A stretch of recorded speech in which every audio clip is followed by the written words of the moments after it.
नमस्कार, मैं हूं अनुराधा प्रसाद। 24 घंटे से कम समय के भीतर बॉलीवुड के दो बड़े स्टार्स दुनिया छोड़ गए। बुधवार को इरफान ने दुनिया को अलविदा कहा तो आज ऋषि कपूर ने। बॉलीवुड और हिंदी सिनेमा के दर्शकों के लिए इन दोनों सितारों के खालीपन को भरना नामुमकिन है। ये करीब 6 साल पुरानी बात है। ऋषि कपूर को मैंने बतौर गेस्ट आमने सामने कार्यक्रम के लिए इनवाइट किया था। उस वक्त तक चिंटू जी बहुत कम इंटरव्यू देते थे। मुंबई के सन एंड सैंड होटल में इंटरव्यू के लिए ऋषि कपूर तैयार हुए। इंटरव्यू का टाइम फिक्स हुआ, जिसके ठीक 2 घंटे पहले उनके मेकअप मैन और असिस्टेंट लोकेशन पर पहुंच गए। तय वक्त पर वो बड़े स्टार्स की तरह होटल में दाखिल हुए। उन्होंने लोकेशन देखा, कैमरामैन से कैमरा एंगल पर डिस्कशन किया, उसे फिक्स किया और फिर मेकअप के लिए चले गए। उनके मेकअप में 1 घंटे से भी ज्यादा का वक्त लगा। उस दौरान वो अपने मेकअप मैन को हिदायत देते रहे, फेस कटिंग करो, नोज शार्प करो, कैमरे पर मेरा थोबड़ा भारी नहीं दिखना चाहिए। इंटरव्यू शुरू हुआ। पहले सवाल के बाद ऋषि कपूर ने फिर से रीटेक के लिए कहा। वो अपने जवाब से संतुष्ट नहीं थे। इंटरव्यू दोबारा शुरू हुआ और धीरे धीरे ऋषि कपूर खुलने लगे। मैंने आमने सामने के इस इंटरव्यू में पाया कि कैमरे और लाइट की दुनिया में ऋषि कपूर ओल्ड स्कूल से ताल्लुक रखते थे और इसकी वजह भी थी। वो थी उनकी वो लेगेसी, जिसमें एक और दादा पृथ्वीराज कपूर की विरासत, पिता राज कपूर का ऑरा था और दूसरी ओर चाचा शम्मी कपूर और शशि कपूर का सितारों से भी ऊंचा स्टारडम। मां कृष्णा राज कपूर की संजीदगी थी और मामा प्रेमनाथ से मिला अपनापन। Rishi Kapoor makeup, camera frame के साथ अपने जवाबों को लेकर भी बेहद संजीदा थे। लेकिन इससे ठीक उलट चिंटू जी ऑफ कैमरा बिंदास जिंदगी जीते थे। उनके अंदर पंजाबी ठाठ था। उन्हें खाने पीने का गजब शौक था। वो नॉनवेज खाने के बहुत शौकीन थे। कपूर घराने के किचन का साइज और डाइनिंग टेबल पर सजे पकवान देखकर बड़े बड़े स्टार्स भी हैरान हो जाते थे। बेमिसाल ऋषि कपूर पर उम्र कभी हावी नहीं हुआ। वो 67 साल की उम्र में भी जवां दिल थे और उनकी वही चॉकलेटी हीरो वाली इमेज हमेशा हमेशा बनी रहेगी। चिंटू जी आज हमारे बीच नहीं हैं। उनकी कमी उनके जानने वालों और उनके चाहने वालों को हमेशा हमेशा खलेगी। न्यूज़ 24 की ओर से ऋषि कपूर को दिल से श्रद्धांजलि। अब हम आपको दिखाने जा रहे हैं ऋषि कपूर का 6 साल पुराना वो बेबाक इंटरव्यू। मेरे साथ एक ऐसे आर्टिस्ट, एक्टर हैं जो कि रॉक स्टार के भी डैडी हैं, बॉलीवुड के पहले चॉकलेटी हीरो रहे हैं और 1974 में वो बेस्ट एक्टर थे और आज 44 इयर्स यानी कि 44 साल के बाद भी वो बॉलीवुड के बेस्ट विलन हैं। मैं बात कर रही हूँ ऋषि कपूर की। नमस्ते जी। मेरे को तो एक्चुअली इतने साल हुए नहीं। मेरी पहली पिक्चर तो आई थी 73 में, जिसका नाम था बॉबी। हाँ जी, 70 में आई थी। 70 में आई थी मेरा नाम जोकर। मेरे नाम जोकर से जोड़ लिया। okay. और आपने मुझे बिल्कुल आपने विलेन ही ठहरा दिया। मैंने इतनी साल की मेहनत, इतनी साल की मैंने बोला बॉलीवुड के पहले चॉकलेटी रोमांटिक। अच्छा, पहले आप लोग का सबका नमस्कार है। थैंक यू अनुराधा जी ने मुझे यहाँ बुलाया आपके सामने। आज हम इनसे गुफ्तगू करेंगे, तो प्लीज। आपका इतना लंबा स्पैन, जिसे करियर स्पैन कह सकते हैं, चिंटू जी रहा है, इतना लंबा, इसे क्या कहा जाए? किस्मत, एक्सपीरियंस या प्लानिंग? ऊपर वाले का मैं शुक्रगुजार हूँ कि आप लोगों जैसे लोगों ने मुझे सराहा, मुझे प्यार दिया, आशीर्वाद दिया। इतने सालों तक मैं अपना खेल तमाशा जारी रखूँ, वो एक मेरे में एक उपकार है आप लोगों का। ये किस्मत, प्लानिंग, ये सब कुछ नहीं होता। मैं फिल्मों में काम करता हूँ एक एक्टर की हैसियत से, वो मेरे लिए एक लगन है। मैं बहुत उसे चाव से करता हूँ। मुझे बहुत शौक है इस चीज़ का, मेरे लिए एक पैशन है ये। और ये पैशन मानिए मेरे दादा, मेरे परदादा, खानदानी है, बाप से, और अब बेटा भी है। इस तरीके का करियर स्पैन बहुत बिरले लोगों का रहता है। जब बॉलीवुड में, फिल्म इंडस्ट्री में अमिताभ बच्चन एक तरफ होते थे और बाकी सब एक तरफ। सही। उस वक्त भी ऋषि कपूर जो थे वो अपनी टर्म्स पर चाहे कुछ भी हो जाए खड़े थे। ऐसा क्या था ऋषि जी में? लोग कहते थे कि जब मैं नया जब फिल्म इंडस्ट्री में आया तो उस वक्त रोमांस का पीरियड नहीं था, उस वक्त एंग्री यंग मैन का पीरियड था। ज़्यादातर मार धाड़ की पिक्चरें बनती थी, तो मैं गलत वक्त पे आ गया शायद। मैंने जैसे कहता ना ब्रेव किया वो दौर, वो दौर से मैं गुजरता गया। मैं अपनी तरीके से फिल्में बनाता था, लव स्टोरियाँ बनाता था।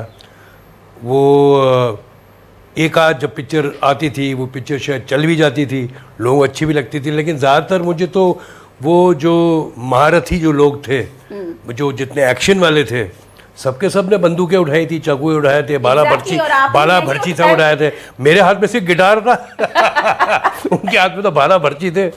खैर मालिक की दुआ से बस वो दौर भी गुजर गया। पर ऋषि जी, क्या उस वक्त में कभी आप इनसिक्योर फील करते थे कि इतने बड़े बड़े महारथी, लंबे चौड़े सब? अगर इनसिक्योर फील करता तो फिर आज तक मैं लास्ट नहीं कर पाता। ऐसा कोई नहीं है कि मैं सरवाइव कर गया क्योंकि मैं राज कपूर का बेटा था। ऐसा तो नहीं है क्योंकि मैं सरवाइव कर गया क्योंकि मैं एक रोमांटिक हीरो था। मैंने जो कुछ भी किया, मैंने अपने दो पाँव पे खड़े होके मेहनत करके जो भी आज हासिल किया, अपने आप मैंने हासिल किया। लेकिन लोग क्यों? और मैंने इसके लिए बहुत कड़ी मेहनत की है। जैसे कहते हैं ना कि कोई चीज़ तश्तरी पे नहीं आती। लेकिन उस वक्त लोग आपको बोलते होंगे कि ये कपूर खानदान का शहजादा है, इसलिए इसे और बड़े शहजादे, उनका क्या हुआ?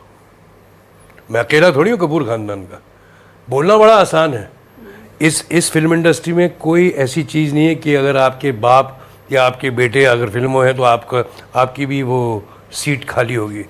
हमारे यहाँ वैसे नहीं चलती। लेकिन वो एक दौर था ऋषि जी, वो मल्टी स्टारर, हर फिल्म मल्टी स्टारर होती थी और लोग कहते थे कि ऋषि कपूर की फिल्में हिट इसलिए भी हो जाती थी कि वो मल्टी स्टारर होती थी। मतलब उनके ऊपर सारा दारोमदार नहीं होता। हो सकता है, बिल्कुल भी हो सकता है। उस वक्त तो दौर था मल्टी स्टारर्स का, हर आदमी काम करता था, हर आदमी मल्टी स्टार में काम करता था, 2-2, 3-3 हीरो। बिकॉज चूँकि उन दिनों में टिकट का फेयर कम था, हमारी बजट ज़्यादा होती थी, तो 2-2, 3-3 हीरो को पिक्चर में डालने के लिए लोगों की अट्रैक्शन बड़ी होती थी, तो लोग ज़्यादातर काम करते थे। जो कॉल होता है बेसिकली, जो उस वक्त आपने उसके हिसाब से काम करना है। आज लोग ये कह रहे हैं कि Rishi Kapoor is going through his best creative career phase, क्योंकि आपको नई नई फिल्में मिल रही हैं, नए नए तरीके एक्सपेरिमेंट करने के लिए रोल्स मिल रहे हैं। ऋषि कपूर को क्या लगता है कि this is the best phase of his creative career? मैं तो वही आदमी हूँ, वही कलाकार हूँ। मैं 60 साल का हूँ, 61 का हो जाऊँगा अभी। मैंने इंडस्ट्री में कदम रखा था, मैं 20 का था। 40 साल तो मेरे को ऐसे हो गए। हाँ जी। इन 40 साल में 25 साल तो सिर्फ मैंने गाने गाए हैं। मैंने गाने गाए, हीरोइन के साथ मैंने मस्तियाँ की हैं, पहाड़ियों में स्वेटर पहन के सिर्फ मौज दौड़ मारना चाहिए। मुझे एक्टिंग का कभी मौका ही नहीं मिला। मैं तो वही कलाकार हूँ, लेकिन मुझे इसमें कोई गिला शिकवा नहीं है। मैंने वो स्टारडम बहुत इन्जॉय की। 25 साल में लगातार रोमांटिक हीरो रहा। ये शायद ही किसी के पास हासिल है। ये जो है शायद ही कोई एक्टर इस इंडस्ट्री में 25 साल लगातार काम करता रहा इस इंडस्ट्री में, लगातार, यानी कि कहीं बीच में इंटरवल नहीं था। और मानिए मैं अच्छे हिसाब से एक सेलेबल एक्टर भी था। जब मुझे वक्त आया मेरा काम करने का, यानी कि एक्टिंग करने का, तो मैंने अपने रोल सेलेक्ट किए, अपने एज के हिसाब से।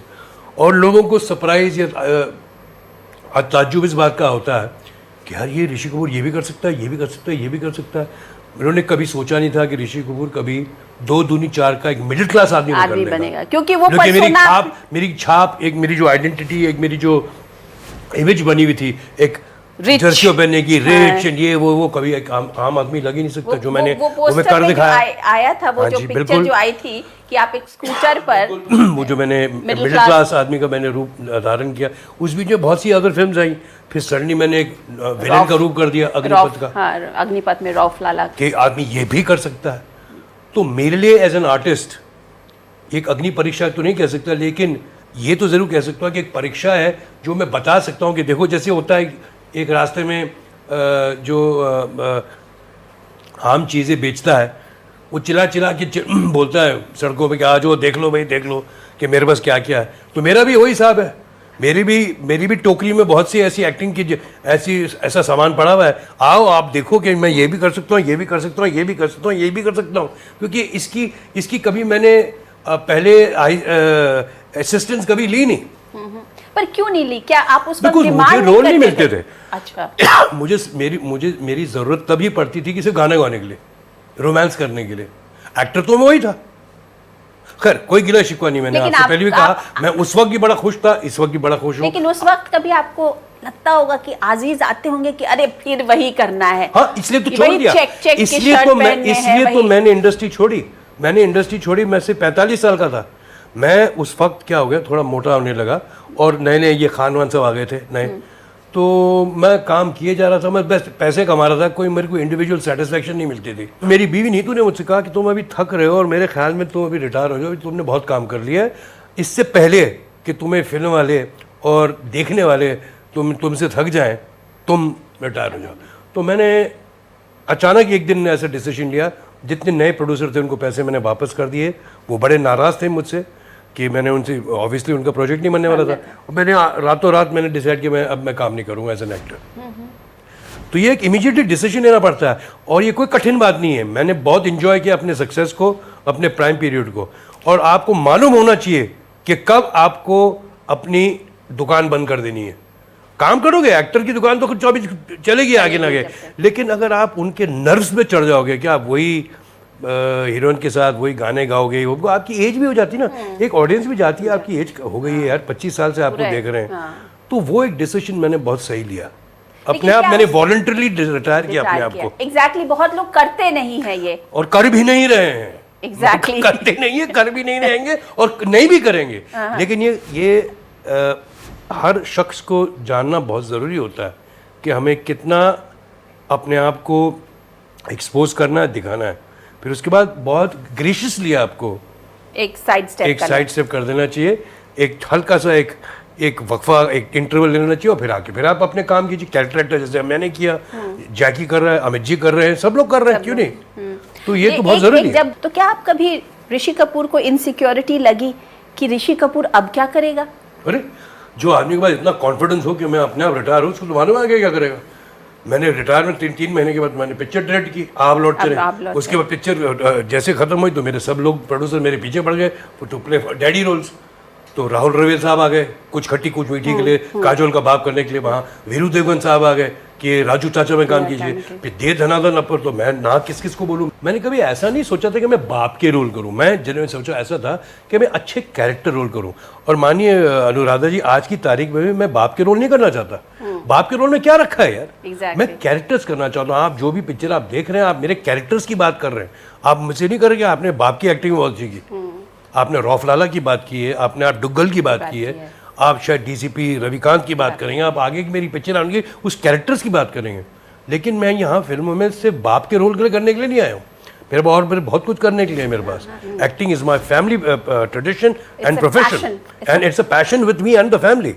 तो मैं इसे बहुत एक ऊंची पदवी में रखता हूँ और मैं जो कुछ भी करूँगा अच्छी तरह करूँगा और उसे हासिल करके रहूँगा। जब आप फिल्मों में आए तो राज कपूर साहब थे उस वक्त में, उनका जो पर्सोना था उसके साथ में तो आप बहुत छोटे हैं, बहुत छोटे हैं। और नॉट ओनली छोटे, उस वक्त आप तुरंत कंपेयर किए जाते होंगे। वो तो अनफेयर है ना। हाँ, और वही चीज आज रणबीर के साथ भी कहीं ना कहीं हो रही है, उतनी नहीं लेकिन हाँ कहीं ना कहीं तो होती है कि रणबीर के साथ तो वक्त, उसके पास तो वक्त भी है। और रणबीर के साथ ज़रूर होगा कि लोग मेरे साथ कंपेयर करेंगे, मेरे फादर के साथ करेंगे, मेरे दादा के साथ करेंगे। लेकिन क्या हुआ, सो व्हाट, हम उसी शाख के वही क्या कहते हैं ब्रांचेस हैं। मालिक चाहे बस ऐसे ही चलते रहे। मैं आपको ये बता दूं, ये हमारी फिल्म इंडस्ट्री की 100 साल पूरे हो गए जैसे कि हम सब जानते हैं। और इन 100 साल में 84 साल 84 ईयर्स 84 साल की कंट्रीब्यूशन है कपूर फैमिली की।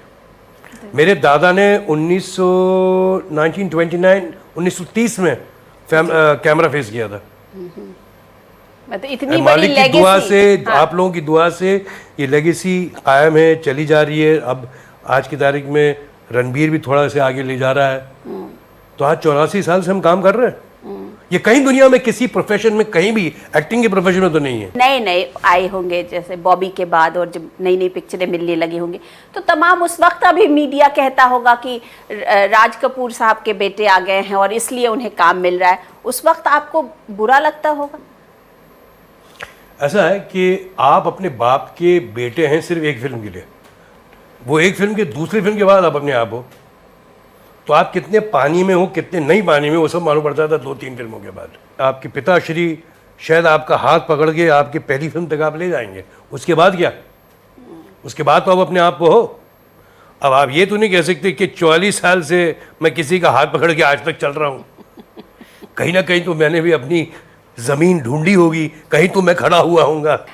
ऋषि कपूर की ज़िंदगी में अगर दूर से देखें तो बहुत ही सब कुछ बड़ा सुहाना सुहाना सा लगता है। आपका जन्म इतने अच्छे परिवार में हुआ, आपने इतने जल्दी करियर शुरू किया और अभी भी करियर पीक पे है।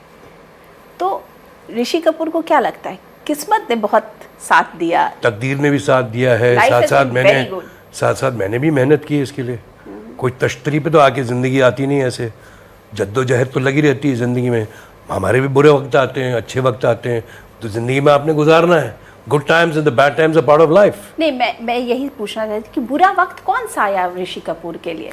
नहीं, कभी ऐसा है कि ट्रांजिशन होता है, कभी पिक्चरें नहीं चलती हैं, कभी यह नहीं कि सब चीज़ आप एक मूवी कैमरा के जरिए देखिए। मेरी पर्सनल लाइफ की भी कुछ चीज़ हो सकती है, मेरी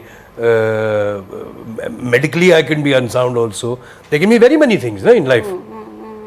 वो शायद वो देखने वाले को नहीं पता, देखने वाले को सिर्फ ये पता है कि यार ये फिल्म है ऋषि कपूर की है। हाँ। लेकिन फिल्म के दौरान उसकी ज़िंदगी जो गुजर रही है उसमें भी तो कोई ऊंच नीच हुई होगी, उतार चढ़ाव तो चलते रहते हैं ना ज़िंदगी में। ऐसा तो कुछ नहीं कि सुर में सा ज़िंदगी सारे गामा की तरह होती है, एक साह पे नहीं चलती ज़िंदगी। तो हर शख्स की ज़िंदगी ऐसी रहती है, हम भी कोई उसमें अलग नहीं है। ऋषि जी, आपके साथ कहा जाता है कि सबसे ज़्यादा मेरे ख्याल से 35 लड़कियां इंट्रोड्यूस की गई एज हीरोइन। मुझे 21-22 होगा। डिम्पल से लेके आलिया भट्ट तक, चाहे वो हीरोइन की तरह हुई हो या और भी हुई हो, जैसे आलिया भट्ट भी अब आपके अच्छा ऐसे गिनो तो फिर 35 से भी ज्यादा बहुत सी ऐसी हुई हैं। मैंने ऐसा ऋषि कपूर ने क्या था कि लड़कियां आपके थ्रू इंट्रोड्यूस की जाती? मुझे नहीं मालूम। उस वक्त के बारे में बोल सकता हूँ, जब मैं नया जो मैंने एंट्री की थी, वो ऐसा था कि मैं वाकई में 20-21 साल का था, और उन दोनों में 20-21 साल के हीरो नहीं होते थे। 20-21 साल के हीरो आज भी नहीं होते हैं। आज भी अगर हीरो हो तो उन्हें लगना चाहिए कि हाँ ये उस उम्र के हैं जो हम उसे रिलेट कर सकें। क्यों? क्योंकि उनके सामने जो हीरोइन हो वो भी तो लगनी चाहिए साथ में। 21 साल के हीरो के लिए आपको चाहिए 15 साल 16 साल की लड़की। कितनी 15 साल 16 साल की लड़कियां हीरोइन बनती हैं? जब मैंने इंडस्ट्री में पाँव रखा तो मैं जब हिट हो गया, सक्सेसफुल हो गया, तो मेरे साथ हीरोइन करने के लिए कोई थी नहीं। या तो नीतू सिंह जो मेरी बीवी हैं, या मौसमी चटर्जी, इन दोनों के साथ काम करता था, चित या पट। तीसरा क्या ऑप्शन था? New girl. तो वो मेरे लिए नेसेसरी हो गया मेरे काम के लिए, इसलिए कि नहीं नई लड़की लो, नई लड़की लो, नई लड़की लो। तो वो मेरे लिए कभी कभी एक डिसएडवांटेज हो गया था। मेरे को एक शोल्डर के लिए एक स्टार नहीं मिलता था ना। नई लड़की मिलती थी तो वो ब्लाइंड चाइल्ड था, तो स्टार तो मैं ही था, वो तो स्टार थी नहीं। तो डायरेक्टर से मेरे कंधे पे सब कुछ चलता था। तो एक नई हीरोइन का एक वजह वो हो गई कि अब फिर जैसे जैसे वक्त चलता रहा तो एक ट्रेंड सेट हो गया कि ऋषि कपूर के सामने एक नई लड़की ले लो। वो चलता भी गया। ये नई लड़की मेरे लिए लकी भी साबित हो गई। बहुत सारी नई लड़कियां आपके साथ, बहुत सी नई लड़कियां मेरे साथ उन्होंने काम किया, वो मेरे लिए लकी साबित हुई। मेरी पिक्चरें चली, मुझे बहुत क्रेडिट मिला, उनको भी बहुत क्रेडिट मिला। अब रणबीर के साथ भी ऐसा है कि लोग चाहते कि नई लड़कियां लें रणबीर के साथ, तो ये तो चलते ही रहेगा। अच्छा ये बताइए कि कहते हैं कि आपकी पहली फिल्म आपको बिल्कुल किस्मत से ऐसे ही मिल गई थी, बॉबी मिली कैसे? ऐसा है, लंबी कहानी को मैं छोटी करता हूँ। पिक्चर लगी थी मेरा नाम जोकर। मेरा नाम जोकर के पहले हिस्से में मैंने काम किया था अपने बाप का छोटापन। वो पिक्चर को बहुत क्रेडिट मिली, लेकिन पिक्चर चली नहीं, वो पिक्चर फ्लॉप हो गई। मेरे फादर बहुत लॉसेस में थे, बहुत उन पर कर्जा हो गया था, हमारे स्टूडियो भी मॉडगेज हो गया था, गिरवी रख गया थे, तो हमारी बड़ी परेशानियां थी। और चूंकि पहला हाफ बहुत अप्रिशिएट हुआ था, तो राज साहब ने उस वक्त सोचा कि क्यों नहीं मैं एक जेन्युइनली एक टीनेज लव स्टोरी बनाऊं जिसमें वाकई यंग टीनेज हीरो और टीनेज हीरोइन हो। उस वक्त मुझे याद है, उस वक्त के कोई भी टॉप स्टार, और मैं उनका नाम नहीं लेना चाहता, top star hero and heroine अपना दाहिना हाथ देने को तैयार थे राज कपूर के डायरेक्शन के अंदर काम करने के लिए। पैसा एक नहीं चाहिए था, बट सिर्फ राज कपूर डायरेक्ट करे उन्हें।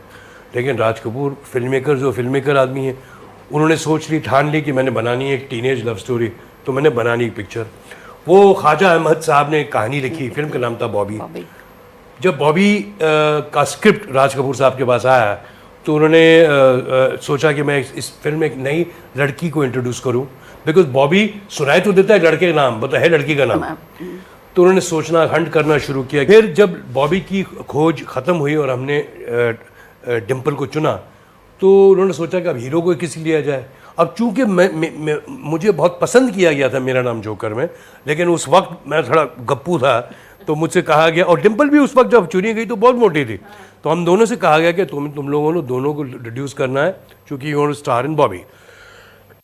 खैर, तो हमें डाइट वाइट पे डाला गया, बहुत कुछ जो भी हुआ, और हमने वो हासिल किया जो करना था। तो मैं अपने आप को समझता हूँ, मैं तो हीरो बना बाय डिफ़ॉल्ट। हीरो की ज़रूरत थी तो घर में ही मिल गया, चलो यार घर में है तो अंदर आ जाओ। मेरे लिए पिक्चर नहीं लिखी गई थी या मुझे इंट्रोड्यूस किया था, जैसे आज के ज़माने में। और हर कोई प्लान करता है, हाँ। जब कोई अपना हीरो होता है, अपने बेटे के लिए प्लान करता है फिल्म, तो बाकायदा उसके ऊपर पिक्चर की कहानी होती है, ना कोई कि बॉबी की कहानी डिम्पल या हीरोइन की कहानी थी। वो बात दूसरी की पिक्चर सुपरहिट हो गई, डिम्पल शादी कर गई, वो पूरा उसका मैंने फ़ायदा उठा लिया, उसका पूरा फ़ायदा मेरे पर पे आ गया, तो मैं तो किस्मत वाला समझता हूँ ना अपने आप को, तो मैंने पूरा उसका क्रेडिट ले लिया। वो बात दूसरी है। तो मैं ये कहना चाह रहा हूँ कि आज के ज़माने में जब भी कोई हीरो कहीं भी अपने बेटे को इंट्रोड्यूस करता है, तो उसके लिए बाकायदा लॉन्च पैड बनाता है कि उसकी इंट्रोडक्शन होती है घोड़े के ऊपर या गाड़ी के ऊपर या मोटरसाइकिल के ऊपर, ऐसी इंट्रोडक्शन होती है। जहाँ तक हम लोग देखते हैं, ऐसा कुछ नहीं था मेरे लिए। मेरे लिए कुछ नहीं ऐसा था। आप तो घर एक्चुअली के चलो सामने बिल्कुल बिल्कुल, तो ये एक्चुअली फिल्म बनी गई थी डिम्पल के लिए। तो मैं डिम्पल को सलाम करता हूँ कि भाई तेरे वजह से मुझे काम मिला। आपने नीतू जी के साथ बहुत सारी पिक्चरें करी, 13 फिल्में की। 13 फिल्में की, और उसमें से रफू चक्कर जो थी वो एक आपकी और नीतू जी की अपने आप में एक सुपर हिट थी। उसके अलावा सब मोस्टली मल्टी स्टारर थी। नहीं जी, कहाँ की? आपने खेल खेल में देखी? खेल खेल में देखी, हाँ। आपने और कौन सी पिक्चर थी? बहुत सी थी। दूसरा आदमी थी, अनजाने में थी, धन दौलत थी। मैंने सुपर हिट की बात की। ओह अच्छा, ठीक है। तो उसके बाद, लेकिन वो एक समय, और उसके बाद 2 दूनी 4, लगता है जैसे 32 साल का साथ जो था वो उभर के 2 दूनी 4 में आ गया। मतलब एक कहानी ऐसी अच्छी थी, वो अहम फहम, मतलब कॉमन लोगों की कहानी थी। हमने बहुत मज़ा आया वो फिल्म करने का, बहुत एक, क्योंकि आप दोनों की उसकी केमिस्ट्री जो थी, वो केमिस्ट्री वर्क करेगी इन अ डिफरेंट बैकग्राउंड। हमसे कभी उम्मीद नहीं की जाती थी कि हम कभी ऐसे कॉमन लोग बन सकते हैं। तो हमने जब बन के दिखाया तो लोगों को एक अच्छा लगा होगा। इतना सब कुछ पाया आपने 60 साल की उम्र में, बहुत कुछ पाया। कोई इच्छा, हाँ, गॉड इज ग्रेट, लेकिन कुछ इच्छाएं बाकी रह गई ऋषि कपूर की। इंसान की इच्छाएं रुकती कम है। इच्छाएं भी तो जिंदगी जैसे जैसे बढ़ती है, नहीं, और बढ़ती चली जाती है। कभी वो करें, कभी ऐसा करें, या इच्छा रुक जाए तो your growth is stopped. One has got to grow in life ना। कभी आपने रिटायरमेंट प्लान नहीं सोचा? रिटायर क्या करना है इसमें? रिटायरमेंट नहीं होता कुछ भी, कोई भी नहीं। जब तक चल रहे तब तक चल रहे। काम कम कर लो, एक पिक्चर करो, 2 साल में एक पिक्चर करो, 4 साल में एक पिक्चर करो, 5 साल में एक पिक्चर करो, बस करो। रिटायर क्या होता है? ब्रांड ऋषि कपूर जो है वो चलता रहेगा जब तक है जान। वो पता नहीं चलता रहेगा नहीं चलता रहेगा, लेकिन कोशिश ये जरूर होगी कि वो काम करता रहे, ताकि लोगों के जहनों में वो ताज़ा रहे और लोग याद करते रहें। अच्छा ये बताइए कि आज की डेट में आपके जो कंटेम्प्रेरी हैं वो जब अपने बच्चों को लॉन्च करते हैं तो वो तमाम प्लानिंग करते हैं, आपने रणबीर कपूर के लिए क्या प्लानिंग की? मैंने छोड़ दिया कि भाई बच्चे तेरे को जो जैसा करना वैसे कर। उसने अपने माँ से कहा कि मैं फिल्म स्कूल ज्वाइन करना चाहता हूँ as an not as an artist. जब उसने रणबीर ने फिल्म स्कूल ज्वाइन किया था as basically training in all departments, तो he joined school of visual arts in न्यूयॉर्क। 4 साल उसने हर facet, lighting, camera, sound, editing, हर चीज़ सीखी उसने। He is aware of everything as an actor. Is aware कि क्या क्या करना, कैसे होता है, क्या नहीं होता है। उसको 1 साल उसने एक्टिंग का कोर्स किया। फिर जब आया तो उसने मेरे से कभी मदद नहीं चाहिए। अच्छा। कि मुझे ये पिक्चर दिलाओ दे, कुछ करा दो, कुछ नहीं। उसने अपनी स्ट्रगल शुरू की, दफ्तर गया। फॉर्चुनेटली संजय बंसाली साहब ने उसे कहीं ऑफिस में उनसे मुलाकात हुई और उन्होंने उसका असिस्टेंट रख लिया। असिस्टेंट के बाद उन्होंने चांस दी, पिक्चर उन्होंने लिया, मैं उनका शुक्रगुजार हूँ। लेकिन बदकिस्मती की बात कि वो पिक्चर नहीं चली। वो नहीं चली तो रणबीर फिर से फ्लॉप रेशो में आ गया। तभी मैंने कुछ नहीं किया। मैंने तुम सब करो अपने आप जो तुमको करना पड़ेगा, मैं क्या कर सकता हूँ, मेरे हाथ में तो कुछ नहीं है। उसने कभी मेरे से मदद नहीं मांगी, न कुछ किया। और जो भी आज कुछ रणबीर ने जो कुछ भी किया वो खुद उसने अपने आप किया। आज लोग बोलते हैं कि मैं उसके लिए कहानी सिलेक्ट करता हूँ, मेरा कोई उस पर क्रेडिट नहीं है। जो क्रिएटिव डिसीजन वो खुद लेता है, वो खुद लेता है, मेरे से कुछ नहीं होता है। अगर मेरे से पूछता तो मैं बहुत सी पिक्चरें उसको ना बोलता करने के लिए। मैं उसका बाप हूँ, मैं उसका सेक्रेटरी नहीं हूँ। जब उसको कोई किसी सलाह या मशवरा की ज़रूरत हो तो आ जाता है। लेकिन हम प्रोफेशनल अलग अलग है। कभी वो आपसे नहीं पूछते हैं कि पापा ये फिल्म करनी चाहिए या नहीं करनी हम काम घर में लाते ही नहीं, हम काम घर में लाते ही नहीं, कुछ नहीं। ये सब आज के बच्चे नहीं, बाप, आज के बच्चे बाप हैं, ये हमारे बाप हैं यार। इन्हें सब पता है क्या करना, कैसे करना है, किसके साथ करना है। बस इज्जत करते हैं हमारी, बस बहुत बड़ी बात है और कुछ नहीं। They don't need any advice. I am telling you, मैं एडवाइस दूंगा तो उल्टी एडवाइस दूंगा। मेरा जनरेशन अलग है, मैं अगर दूंगा तो मैं गलत बोलूंगा उनको। उनकी सोच अलग है, उनकी दिशा अलग है। मैं अगर बोलूंगा तो सब गड़बड़ कर दूंगा। तो उनको रहने दो, दे सक्सेसफुल आल्सो ना यार। अब they are successful in what they are doing. तो मैं कौन होता हूँ अपनी दो बीच में अंदर डालने की? राज कपूर जी आपको कोई सलाह देते हैं? राज कपूर साहब ने मुझसे पहले कहा था कि मैं तुम्हारा बाप हूँ, तुम्हारा सेक्रेटरी नहीं हूँ। तुम गिरो पेड़ो अपने आप सीखोगे अपनी लाइफ में। जिंदगी में जब गलत पिक्चरें करोगे, गलत लोगों से मिलोगे, जब तुम्हारे ये तजुर्बे ऐसे गलत लोग होंगे, फिर सीखोगे जिंदगी से कि हाँ ऐसा नहीं करना। यही मशवरा मैं अपने आप से लेके अपने बेटे पे डाल रहा हूँ। आज जब रणबीर एक सक्सेसफुल स्टार हैं, एक अच्छे आर्टिस्ट माने जाते हैं, इस पूरी इंडस्ट्री में रणबीर के अलावा कुछ नहीं है, तो आप एज ए फादर तो आप बहुत प्राउड फील करते होंगे। बोलने की बात है, ऑफ कोर्स, डेफिनेटली। लेकिन कहते हैं कि नीतू जी का छाप रणबीर पर ज्यादा है दैन ऋषि कपूर। अब इसमें मेरा क्या कसूर है यार? वो सही है, आप सही कह रहे हैं, बट इसमें मेरा क्या कसूर है? He looks up to his mother much more. He looks up to नहीं, looks up, thank you, looks up to his parents, but he looks like his mother. लोग कहते हैं कि अपनी माँ की शक्ल पे है, ठीक है, why not? But काम बेटा ठीक कर रहा है, सुनने में आया ठीक कर रहा है। क्यों आप उसकी पिक्चरें नहीं देखते हैं? देखता हूँ, लेकिन मैं ऑब्जेक्टिव नहीं हूँ रणबीर की पिक्चरों के बारे में। लेकिन जैसे कि मुझे बर्फी कभी पसंद नहीं आई, क्या कर सकता हूँ? मैं पिक्चर को पिक्चर की हैसियत से नहीं देखता हूँ। मैं रणबीर की जो पिक्चर देखता हूँ, मैं रणबीर को देखता हूँ, बेटे को नहीं देख रहा, मैं एक्टर को देख रहा हूँ। मैं एक्टर को देख रहा हूँ। अगर बेटे को देखा तो सबको अच्छा दिखता है। मैं ये सोचता हूँ ये गलत है, ये ऐसा क्यों किया, नहीं ये गलत है, अच्छा ये अच्छा है, तो मैं एसेस करता हूँ। तो फिर उसकी पिक्चर के मायने रखते नहीं। तो मेरे से पूछना कैसी पिक्चर, वो बेफजूल, एक्चुअली फजूल सवाल है। पर उसको तो बुरा लगता होगा ना कि घर आकर के अगर डैडी से पूछा कि डैडी आपने पिक्चर का ट्रायल देखा, कैसा लगा मेरा काम, तो आप उसको बताने लगते हो पहली कि बार तुमने ये मैंने गलती करी, तुमने ये गलती करी। रणबीर 9-10 पिक्चरें की, पहली बार मैंने कहा था उसने अच्छा काम किया है, परफ्यूम में बोला था मैंने, वो मुझे याद है। आपको क्या लगता है रणबीर आपकी एक्टिंग से ज्यादा प्रभावित है, किसी माँ की एक्टिंग से नहीं, या दादाजी की? मेरे ख्याल में और दुनिया के ख्याल में वो उसकी खुद की एक इंडिपेंडेंट छवि है, किसी से इन्फ्लुएंस नहीं है। लोग कहते हैं कि हमारी आवाज़ मिलती जुलती है, वो मैं उससे भी सहमत नहीं हूँ। ना वो मेरी हाइट का है, हाँ, मेरे से लंबा है, लंबे है। तो मैं समझता हूँ कि उसकी एक खुद की एक आइडेंटिटी है। और अभी बहुत, मैं समझता हूँ अभी भी बहुत जल्द है उसे एसेस करना।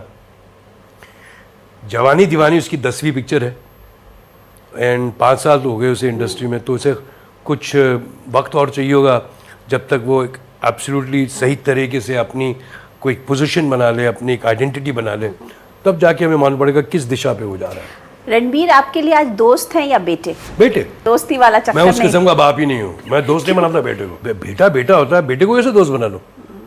कल जाके मेरा बेटा अगर मेरे बैक पे ऐसे थप्पी मारे, 2 झापड़ खींच के मार दूंगा, नीचे बैठा दूंगा। मैं इस किस्म का बाप नहीं हूँ।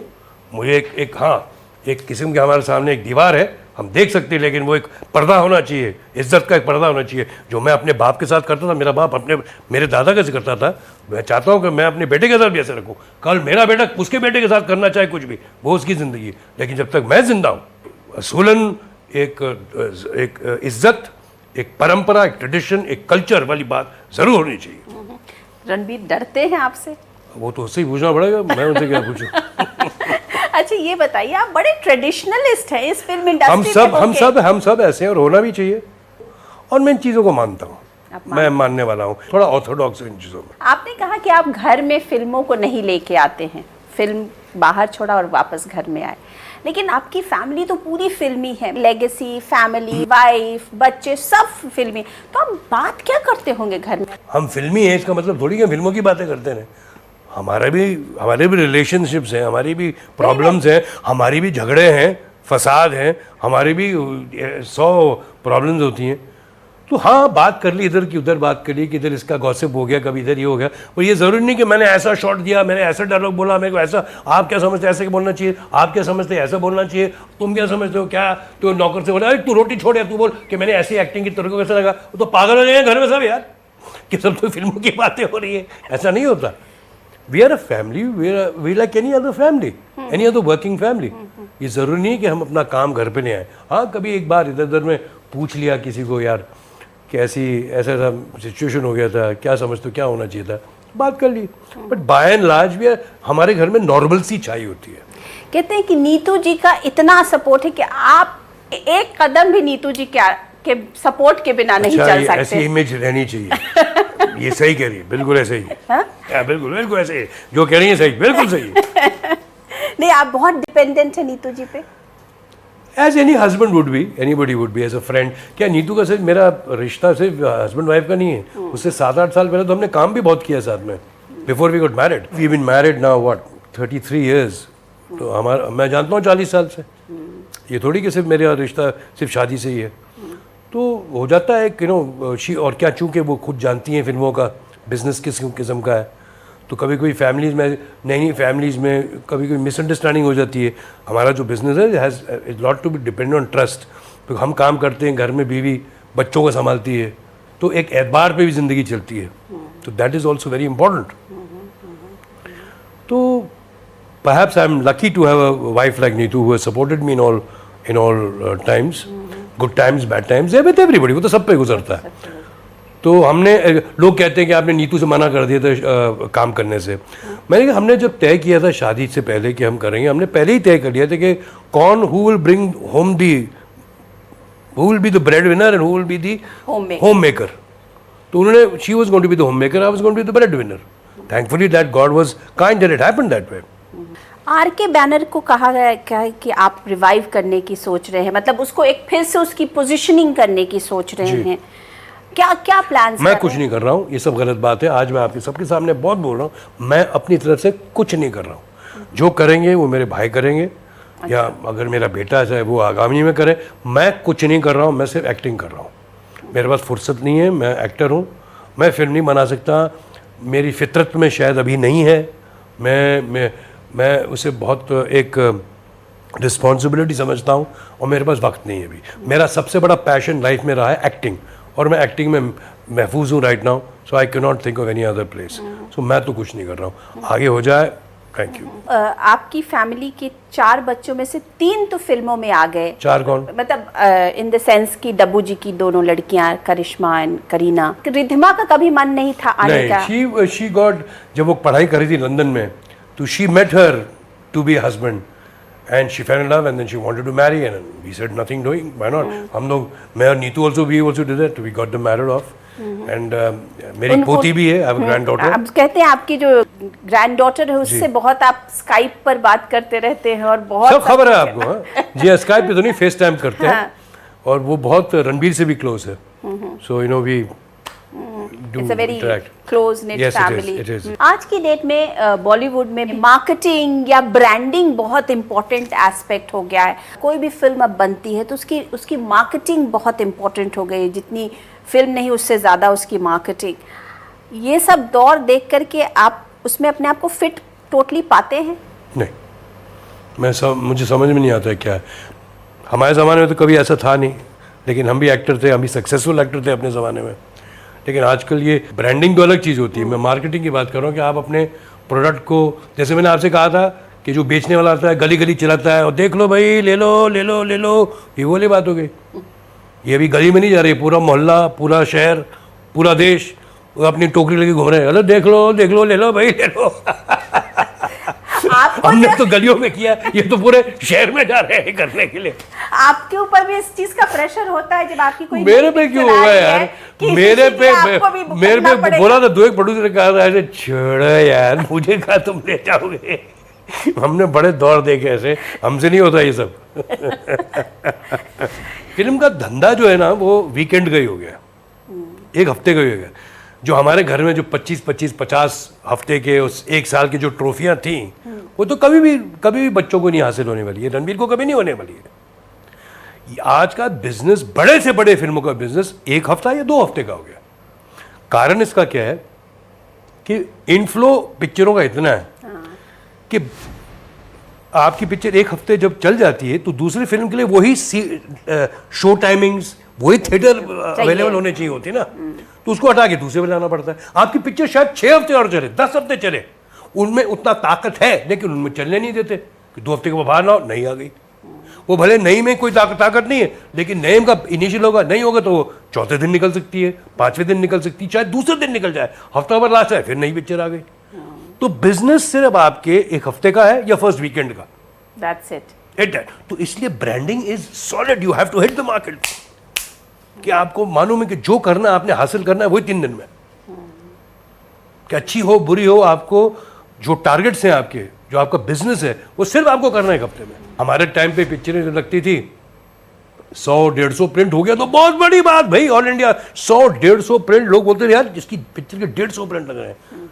आज जवानी दीवानी के 3,500 प्रिंट लगे हुए, 3,500 जो हर पिक्चर के लगते ही होंगे। तो बोलिए वो कहां से करेंगे आप? जिसे कहते हैं कारपेट बॉम्बिंग करनी पड़ती है। Absolute carpet bombing, you have to, that is what marketing is all about.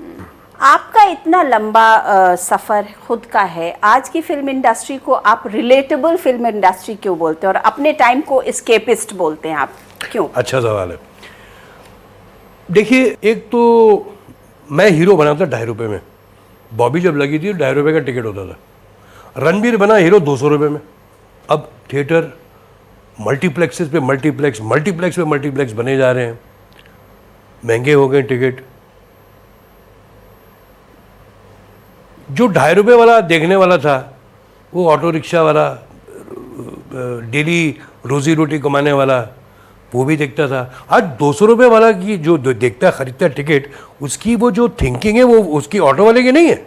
जब आपने एक एटमॉस्फेयर सही बना लिया है, जो अपनी बीवी के साथ, बच्चे के साथ अपनी फैमिली आउटिंग जा सकते हैं, वो देखना चाहते हैं कि हम एक कोई ऐसी पिक्चर देखें जो हम घर कुछ लेके जा सकें। कोई मैसेज वैसेज छोड़ दो, हम मैसेज वैसेज नहीं देते हिंदी फिल्म में, लेकिन एंटरटेनमेंट के अलावा कुछ अच्छा हम फील कर सकें। आज मेरे जैसे एक्टर जो 60 साल की उम्र के हैं, उनको काम क्यों मिल रहा है? काम इसलिए मिल रहा है क्योंकि हम दूसरी किस्म की फिल्में भी बना रहे हैं। ज़रूरी नहीं कि मैं हर फिल्म सलमान खान ही हो या शाहरुख खान हो।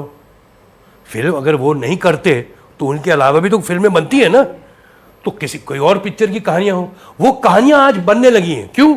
क्योंकि ऑडियंस चाहती है वो कहानियां कि हमें यार हट के दिखाओ। तो इसका मतलब रिलेटेबल है ना, ये हम यार इस ऐसे सब्जेक्ट के साथ हमें ठीक लगता है। मतलब रिलेट का मतलब आइडेंटिफाइबल, कि मैं यार इस पिक्चर को देख सकता हूँ। तो ऋषि कपूर के लिए ये बेस्ट पीरियड है? हो सकता है किसी ABCD के लिए भी हो। मैं शायद पहला हूँ जिसने ये से एक्सेप्ट किया है। ऋषि जी, आपके जो दोस्त हैं ना, वो कहते हैं कि ऋषि कपूर में सब कुछ है लेकिन वो डिप्लोमेटिक नहीं है। मेरे में राजनीति बिल्कुल नहीं है। I am not a diplomat, I am not a salesman. मैं अपने आप को बेच नहीं सकता। आई मी माई सेल्फ वाला आदमी नहीं हूँ। और मेरे दोस्त जानते हैं कि जो है सो है। मेरी एक्टिंग भी वैसी ही है। आप पर्दे पे देखोगे तो मैं हिपोक्रेट नहीं हूँ। मैं जो हूँ वो हूँ। आप टैक्टफुल नहीं काहे के फॉर व्हाट? जहाँ हाँ मेरे बड़े झगड़े होते हैं मेरी बीवी के साथ कि you have to sometimes be little more tactful and तो वो कभी मुझे पीछे से चूंटी काट देती तो मैं चुप बैठ जाता हूँ। मेरे साथ हुआ एक किस्सा सुनाता हूँ आपको। रणबीर ने शुरू की थी नई नई सावरिया, तो संजय भंसाली बार बार इंसिस्ट करें कि आप सेट पे आइए, सेट पे आइए। तो मैं सोचता था क्या सेट पे जाऊँगा, मैं सेट पे जाऊँगा तो रणबीर को नर्वस करूँगा, क्या जाना। इंसिस्ट किया तो खैर नीतू ने बोला चलो इतना इंसिस्ट करा, यू मस्ट कम। ठीक है जी। बहुत दूर एक एनडी स्टूडियोज़ है, बहुत दूर बम्बई से बाहर। हम वहाँ चले गए। तो मैंने जैसे एंटर किया तो मैं देखा ये क्या सेट है यार। एक तो सब ब्लू था, नीला ही नीला सेट था। हाँ जी। उसके साथ मैंने देखा क्या है यार, एक तो नहर बह रही है जैसे नाइल हो, साथ में उधर देखा तो बुधा है, इधर देखा तो वहाँ आरके का एम्बलम का कोई कैफ़े है, वहाँ देखा तो टर्किश है, कोई यहाँ पेरिस का कुछ बना है इधर उधर। तो मैंने देखा ये क्या है, कौन सी जगह है यार, किधर है ये, किधर है ये, कौन सी दुनिया और ये कहाँ है। तो मैं ये पूछ रहा हूँ अपने किसी और से, तो नीतू ने मेरे को जोर से चींटी मारी पीछे। अच्छा क्या कर रहे हो? चुप बैठो, अपने बेटे की पिक्चर में तो ऐसे बात नहीं करते। ऐसे वहाँ मैं चुप बैठना पड़ा कि यार लोग बुरा नहीं माने। लेकिन ये जो सवाल मैंने पूछा, मेरे यही सवाल लोग पिक्चर के रिलीज होने के बाद पूछ रहे थे, ये किधर की पिक्चर है यार, ये कहाँ है, किधर हो रहा है। हाँ। तो मेरा जजमेंट करेक्ट था। मैं नीतू को बोलता हूँ कि तुमने मुझे टोका था ये पूछना, तुमने नहीं टोका तो शायद मैं बंसाली को बोल रहा था ये किधर की पिक्चर बना रहा है यार, ये दुनिया कहाँ बसी हुई है, हम कैसे इसे रिलेटेबल कहेंगे मेरे जमान में, हम कैसे इसे आइडेंटिफाई करेंगे। यही ऐसी चीज़ें कभी कभी लोगों को गुमशुदा कर देती है, कभी कभी लोगों को गलत तो यहाँ जो मुझे टैक्ट दिखाना था वो मैंने नहीं दिखाया, लेकिन फिर मैंने दिखाया। तो जब आप खुद सेट पे होते हैं तो क्या आप इसी तरीके से अपने डायरेक्टर को भी बोलते हैं? My relationship with my director बहुत खुला है। मेरे झगड़े भी बहुत होते हैं। और माइंड यू, मैं एक चीज़ बोलना चाहूँगा, मैं जो भी करता हूँ मैं टीम प्लेयर की हैसियत से करता हूँ। मैं समझता हूँ ये हमारी फुटबॉल की टीम है, इसमें 11 सदस्य हैं, हमने बॉल को ड्रिबल करके गोल मारना है। तो जितने तमाम एक्टर हैं, टेक्नीशियन हैं, लाइटमैन हैं, जो भी, हम सब एक ही टीम के, हमने सबको काम करके वहाँ डालना है। और हमारा कप्तान है वो डायरेक्टर, हम कप्तान से बोल सकते हैं यार मैं बॉल इधर नहीं देना चाहता, उधर देना चाहता हूँ यार, क्यों यार, तो मुझे बोलो क्यों मैं उधर नहीं भेजूँ यार, मुझे बोले वो। तो मेरे ऐसे किस्म के सवाल होते हैं अपने डायरेक्टर के साथ। मेरा कोई ईगो ट्रिप नहीं है। But by and large directors मान जाते हैं आपकी बात, या कोई ऐसा होता है कि जिसे नहीं है, अड़ियल भी बहुत हैं। फिर उसको मैं जहन पे सोच रहा था कि साथ नेक्स्ट पिक्चर नहीं, आपको लगता मेरा नहीं हो सकता। Maybe they will be world's best director, मेरा उनके साथ सुरताल नहीं बैठेगा। You must understand ours is a creative job, हमने क्रिएट करना है, हमने अच्छे एटमॉस्फेयर में क्रिएट करना है अपने आप को। अगर हम शब्द बोल रहे हैं, हमने एक्सप्रेशन देना है, अगर हमने एक एम्बियंस बनाना है, वो हम पर्दे पे दिखाएंगे। जो हम दिखा रहे हैं वो कैमरे में हमको कैप्चर करना है। ये नहीं कि बीच में झगड़े हो रहे हैं, ये हो रहे हैं, उसको माँ बहन की गालियाँ दे रहे हैं, अरे गाली शॉट, साइलेंस हम शॉट देते हैं। अरे कैसे होगा शॉट यार, तुम झगड़ा अपनी हीरोइन के साथ कर रहे हो, नहीं तुम तो कल तू मैं तुझे प्यार करता हूँ, ऐसा थोड़ी होता है यार। आप झगड़ा कर रहे हो रियलिटी लाइफ में और आपने क्लैप गया नहीं तो आप उसको प्यार की मोहब्बत के शब्द बोल रहे हो।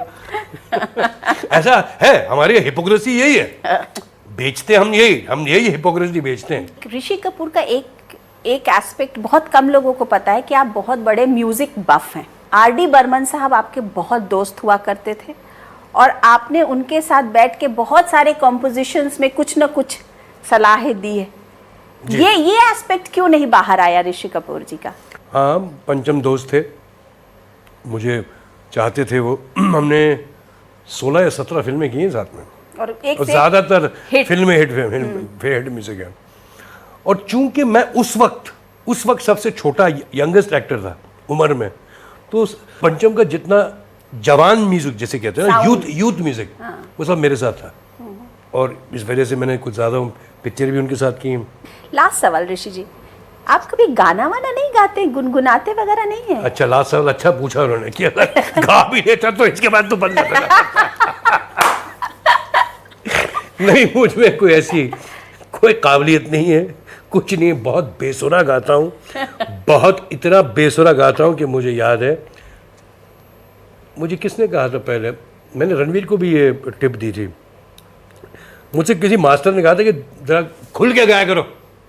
मुझे कोरियोग्राफर जो होते हैं ना, मास्टर, डांस मास्टर, मुझे याद नहीं आ रहा, शायद उन्होंने कोई था, खुल के गाया करो, मतलब ज़रा जोर से गाया करो ताकि ये जो नसें है ना दिखे। एक पिक्चर थी लैला मजनू, कि बहुत इमोशनल मोड में गा रहा अपनी बिलवड के लिए, और ये नसें दिखनी चाहिए थी। अब तो थोड़ा मोटा हुआ दिखता नहीं, लेकिन उन दोनों में दिखता था। तो मैं जो खुल के जब गाता था तो जो हीरोइन थी वो तो डर जाती थी, ये आदमी किस आवाज में गा रहा है, और कहा मोहम्मद रफी का गाना है। तो ये असलियत बात है, आपको मैं बता रहा हूँ मैं। कहाँ किशोर कुमार साहब किस सुर को लेके क्या क्या गाना गा रहे हो, शांति हो, वह लगा वो इतना बेसुरा बेताला बेसुरा सब कुछ। बस ये है कि अपनी गाड़ी बस चलती रही, बस that is what is different. Thank you so much Rishi ji, thank you all, thank you सुनने वाले और देखने वालों को।